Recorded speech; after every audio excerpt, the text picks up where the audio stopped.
watching San Diego's breaking news leader. This is CBS News 8 at 11.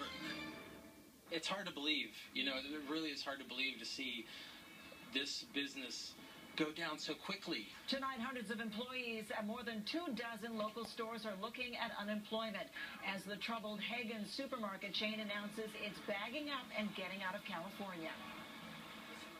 Good evening and thanks for joining us tonight. I'm Barbara Lee Edwards. I'm Carlo Cicchetto. Haggen took over several local Vons and Albertsons stores just months ago, but recently filed for Chapter 11 bankruptcy. CBS News 8's Richard Allen is live in Claremont with reaction from shoppers and what's being done to help the employees. Richard?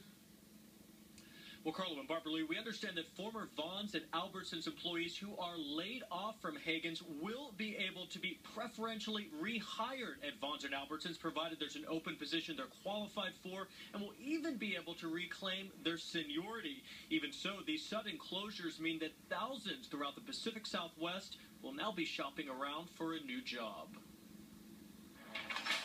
Very surprised. It caught me so off guard. They just moved in here. Only about a half year after taking over more than 140 Albertsons, Vons, and Safeway stores throughout California, Arizona, and Nevada, grocery store chain Haggen announced Thursday it is pulling up stakes, including 25 stores throughout San Diego County. It was just like, it's everywhere, and then, hey, see you guys later. And now out of work, thousands of Haggen employees throughout the region. The grocery chain says they'll be given 60 days notice. Loss of jobs in the area is not good for anybody. Haggen's announcement that it's completely exiting the Pacific Southwest region comes just about a month after the chain announced initial closures and layoffs at 27 of its recently acquired stores. A spokesman for Haggen, which is based in the Pacific Northwest, had earlier pointed to unprecedented competition for its decision. Ralph's and Vons is the unstoppable force, Haggen probably should have thought a little bit more about what they were taking on. I just bought 3 tomatoes. This Claremont resident was an infrequent shopper at Haggen and says she wasn't too surprised to hear they were closing up shop.